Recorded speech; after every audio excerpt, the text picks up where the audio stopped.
Fala, gente, tudo bem? Vamos conversar um pouquinho sobre a Segunda Guerra Mundial. Eu já disponibilizei para vocês na plataforma os slides que eu estou utilizando.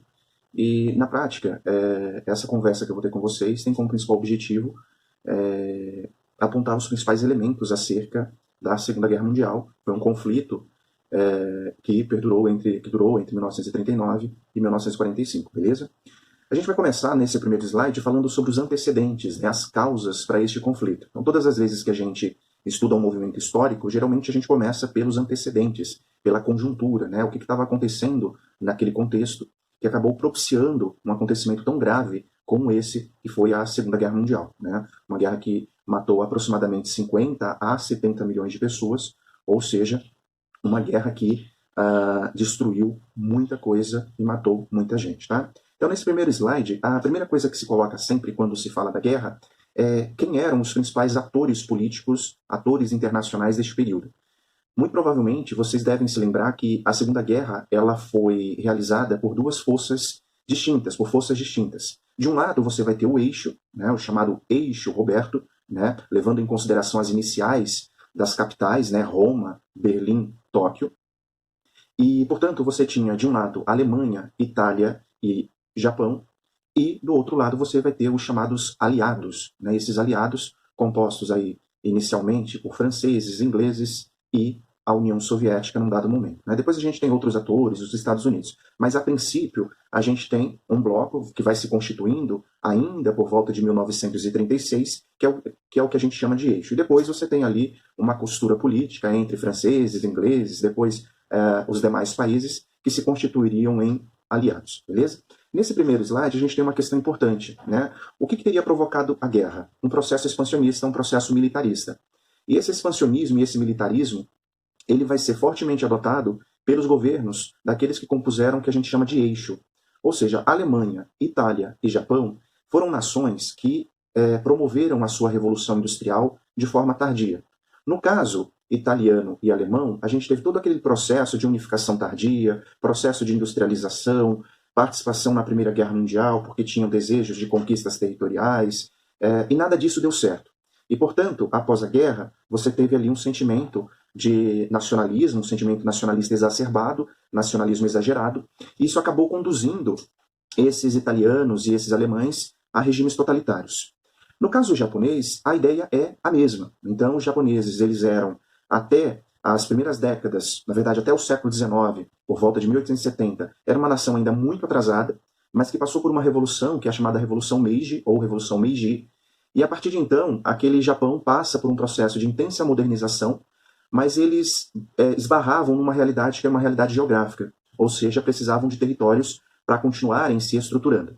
Os japoneses participaram da Primeira Guerra Mundial, como eu disse para vocês, na ocasião da Primeira Guerra, quando eu dei a Primeira Guerra para vocês, e eles participaram ao lado de franceses e ingleses, entraram no conflito rapidamente, abocanharam algumas províncias, algumas possessões que pertenciam à Alemanha, na região do Pacífico, e saíram da guerra quietinhos, ficaram caladinhos. Mas ainda assim, não havia possibilidade efetiva do Japão se transformar numa grande nação sem a existência de novos territórios. E, portanto, os japoneses eles alimentaram uma forte política militarista e uma forte política expansionista sobre a região do Pacífico, sobre a região do Oriente. Tá? Então, a gente tem, na prática, a guerra sendo causada por esse processo, por esse espírito militarista expansionista. Né? Então, se de um lado você tem esses três atores sociais, Japão, Itália, Alemanha, do outro você tem gente que vai desenvolver uma política que a gente denomina de política de apaziguamento. Franceses e ingleses, eles haviam participado da Primeira Guerra Mundial, compuseram a Tríplice Entente, saíram do conflito como vitoriosos, mas efetivamente perderam muito na guerra. Né? Tiveram parte de seus parques industriais destruídos, a economia um tanto quanto capenga após essa guerra, um endividamento com os Estados Unidos. E esses países eles foram se reconstruindo durante a década de 20 e conseguiram manter uma estrutura liberal, uma estrutura democrática. Né? E ao passo que em outras regiões isso não aconteceu, como foi o caso da Itália, o caso da própria Alemanha, que a gente teve lá a ascensão de regimes totalitários. E aí o que aconteceu com os franceses e ingleses? Em meio a todas as investidas dos fascistas, dos nazistas e do próprio regime japonês, que a gente vai chamar de regime do Hirohito, né? Hirohito era uma das principais lideranças japonesas nessa época. frente a essa política de desrespeito a cláusulas internacionais, investimento forte em indústria bélica, né, uma política que na prática alimentava o militarismo, na prática alimentava o expansionismo, o que franceses e ingleses fizeram nesta ocasião, neste contexto histórico? Eles, na prática, eles comandavam a Liga das Nações, então uma instituição internacional que foi criada após a Primeira Guerra Mundial, que tinha como principal objetivo manter a paz no mundo. E aí, os franceses e os ingleses, eles, de certa forma, tentavam apaziguar as relações. Por isso que a gente diz que o comportamento dessas duas nações é um comportamento denominado de política de apaziguamento. Embora eles tivessem, por exemplo, assistido o processo de ascensão do Mussolini, eles nada fizeram. Embora eles tivessem assistido à ascensão de Adolf Hitler, eles nada fizeram para, por exemplo, evitar a ascensão do nazismo, a ascensão do fascismo, ou mesmo a ascensão do franquismo na Espanha, quando do acontecimento importantíssimo que foi a Guerra Civil Espanhola, o chamado laboratório para a Segunda Guerra Mundial. Então, nesse primeiro slide, é isso que a gente encontra. Duas palavras-chave que são fundamentais para a gente compreender essa guerra. De um lado, a política de agressão, né, uma política expansionista, militarista, né, que resultou em conquistas territoriais por parte de italianos, japoneses e alemães, e do outro, essa política de apaziguamento, né, uma política que tentava colocar panos quentes, fingir não ver o que estava acontecendo, porque o grande mote era evitar uma nova guerra, porque essas nações, elas estavam ainda muito fragilizadas por conta da crise de 29. Né? Então elas, França, Inglaterra, elas tinham medo de que essa fragilidade econômica pudesse resultar em convulsões sociais, problemas sociais, e esses problemas sociais viessem a derrubar os seus governos, ou seja, que nesses países pudessem acontecer revoluções socialistas, né, que pudessem levar ao poder, por exemplo, comunistas de seus países. Tá? Então eles eram muito cautelosos, né, porque na prática o grande medo dessa gente era o comunismo, né? Diziam que havia um espectro rondando toda a Europa, né? Que era o espectro do comunismo, ou seja, o medo ronda toda a Europa. Esse medo é o comunismo, tá? Então há quem diga, inclusive, que franceses e ingleses eles atuaram a partir dessa política de apaziguamento porque eles entendiam que, de forma bastante categórica, fascistas e nazistas tinham um inimigo gigantesco a ser combatido. E esse inimigo gigantesco a ser combatido não eram eles. Na prática, eram os comunistas. E onde é que tem comunista, né, numa leitura bastante grotesca? Na União Soviética. Né? Então essa gente acreditava que, por exemplo, o militarismo alemão, o expansionismo alemão, fosse acontecer, sobretudo, contra a União Soviética, né? Visto que o grande discurso nazista, o grande discurso fascista, girava em torno da perseguição ao socialista e da perseguição aos comunistas, embora os nazistas e fascistas pregassem também críticas aos regimes democráticos, né? Fortes críticas aos regimes democráticos, tá bom? Regimes esses que eram representativos de França e também da Inglaterra. Beleza? Então esse primeiro slide ele é fundamental para a gente entender esse processo, essa conjuntura da década de 20, da década de 30, que acabou possibilitando a ascensão do fascismo e do nazismo. Tá bom? No próximo slide a gente tem uma imagem que mostra para a gente de forma geral algumas das características que nós já trabalhamos quando eu falei com vocês sobre os regimes totalitários. Né? Que características são essas? Né? Se a gente observar essa imagem, a gente tem aquela ideia de Estado totalitário, né? O totalitarismo sendo uma característica central a esses Estados, porque o poder ele é um poder que está nas mãos do Estado, mas ao mesmo tempo está nas mãos de uma grande liderança, né? Ou seja, a ideia de culto ao líder. Então, o poder total do ditador. Né? Então, Hitler, o Mussolini, então essas figuras mantinham o poder político de forma total em suas mãos, né? Perseguindo opositores, condenando opositores à morte, enfim, mantendo as diretrizes econômicas, sociais, todas sob o seu controle. Tá? E aí nessa imagem a gente vê então a ideia de partido único, polícia política elimina toda a oposição, por exemplo, lá na Itália, a OVRA, na Alemanha você vai ter as SS, a Gestapo, você vai ter a censura de jornais, livros, rádio, controle do que era ensinado nas escolas, então uma forte política educacional, né, para educar os indivíduos para viverem naquela realidade, que era a realidade de culto ao líder, de unipartidarismo, de perseguição a minorias, de intolerância, né, a ideia de superioridade deles em relação aos demais, enfim, tudo isso está posto nessa segunda imagem, que é uma charge que mostra para a gente uma crítica, né, uma crítica a esse tipo de regime, tá bom? Ou pelo menos nos apresentam as principais características novamente. Na sequência, a gente tem slides que vão mostrar para nós, que vão nos mostrar, perdão, as conquistas desses 3 países que eu mencionei agora há pouco, o chamado eixo Roberto, né? E aí a gente começa com os japoneses, o avanço japonês na Ásia, né? Então, como eu disse para vocês, os japoneses eles passaram por um processo de modernização e industrialização acelerada na segunda metade do século XIX, sobretudo a partir da Revolução Meiji, só que eles necessitavam de territórios para continuarem se desenvolvendo. Era aquela lógica do imperialismo, né, dos 3 M's, mercado consumidor, matéria-prima, mão de obra barata. Então os japoneses estarão, né, em busca desses 3 M's também. E aí a gente tem, no século XX, ela vai se colocando, esse Japão vai se colocando como a grande potência imperialista da Ásia, né, o imperialismo japonês no Extremo Oriente. Né? E esse imperialismo japonês, inclusive, se chocou com a Rússia. Não sei se vocês se lembram, 1904, 1905, guerra russo-japonesa. E esse imperialismo também vai acabar promovendo investidas sobre a região da Coreia, sobre a região da própria China. Tá? Então são essas regiões que serão alvo tanto do imperialismo russo, mas também do imperialismo japonês. Em 1931, o que os japoneses fizeram? Invadiram a rica região da Manchúria, território pertencente aos chineses. Tá?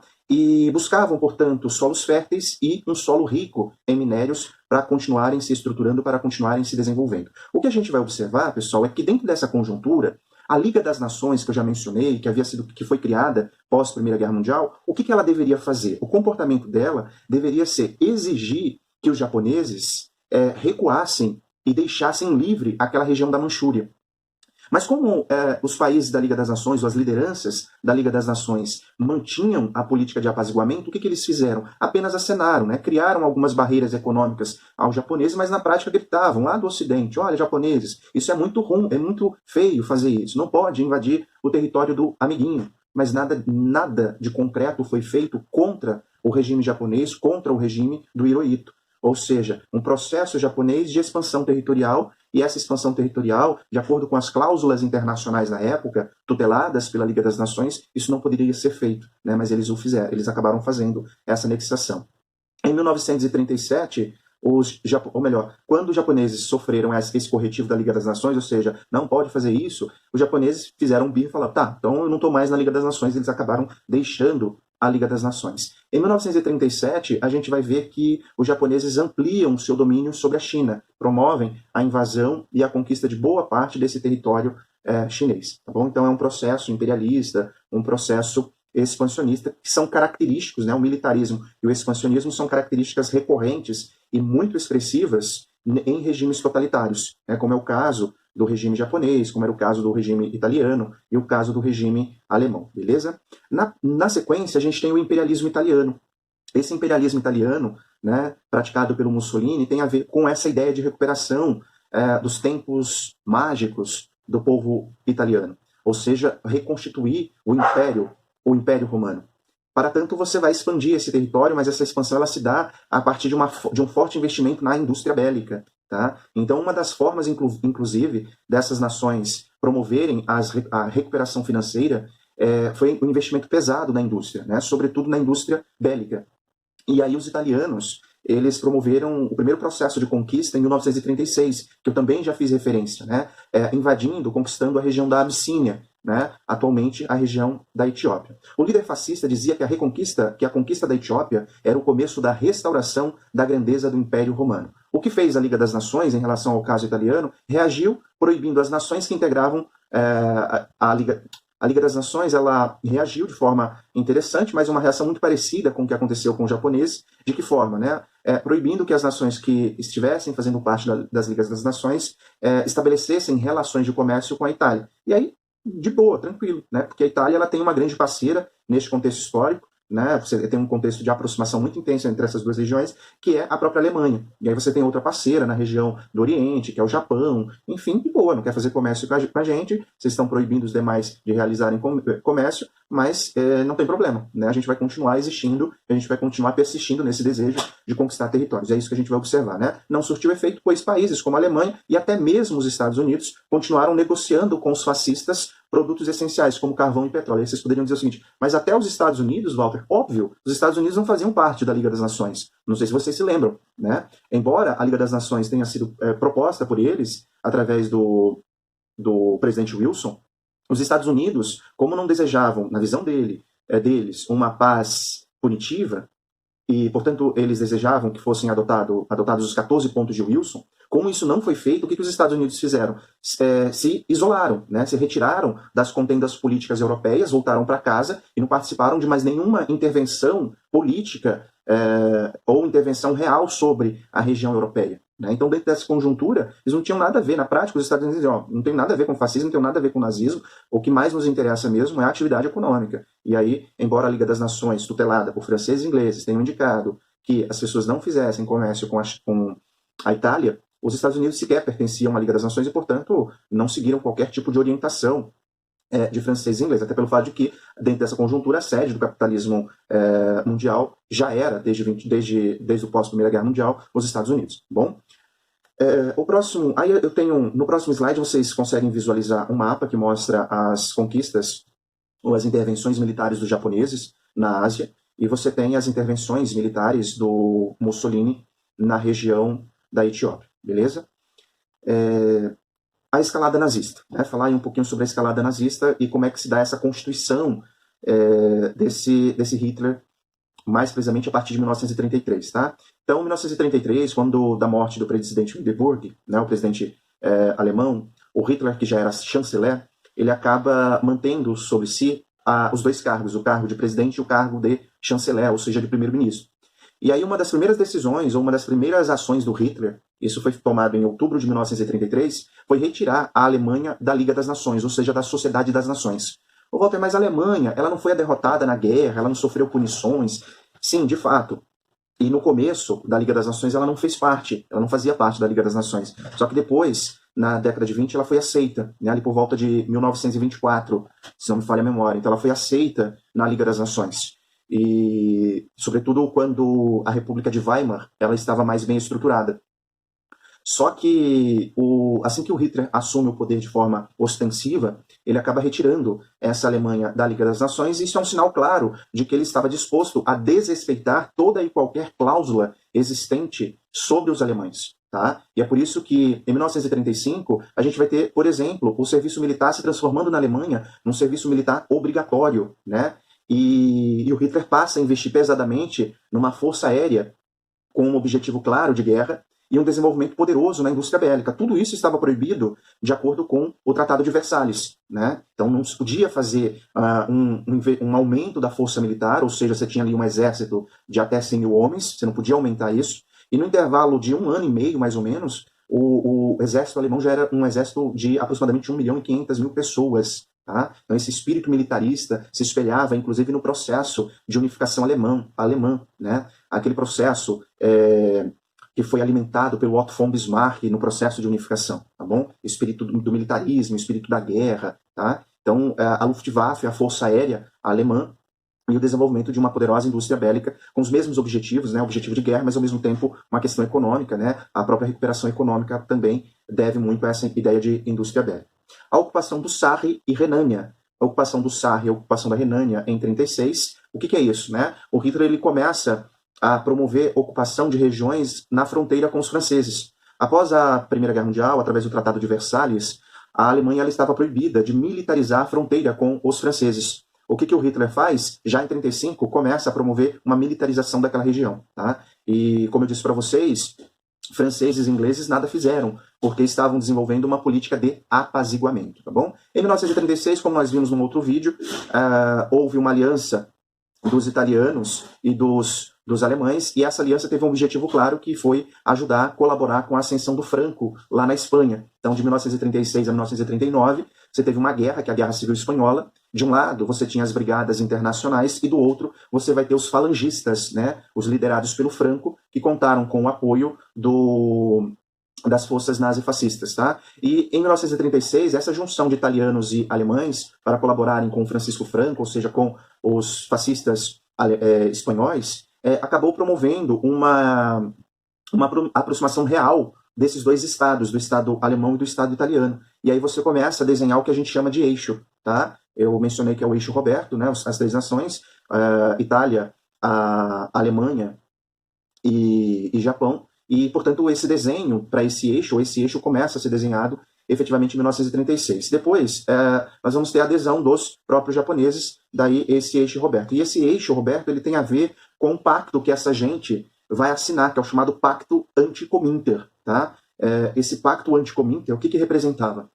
Esses caras, eles atuariam em conjunto a fim de destruírem o comunismo, tá? Então eles selam um pacto e deixam isso muito claro, que o grande objetivo deles era frear o expansionismo, a expansão do comunismo. Significa dizer destruir o comunismo na raiz. E destruir o comunismo na raiz, na visão deles, era destruir a União Soviética, tá? Por isso que franceses e ingleses caíram nesse conto de que o grande alvo dos nazistas, dos fascistas ou do Hirohito seria efetivamente apenas a União Soviética, e foram desenvolvendo uma política de apaziguamento, porque entendiam que esses caras pudessem fazer o serviço sujo de destruição da União Soviética, né? E se deram muito mal depois, como todos vocês já sabem.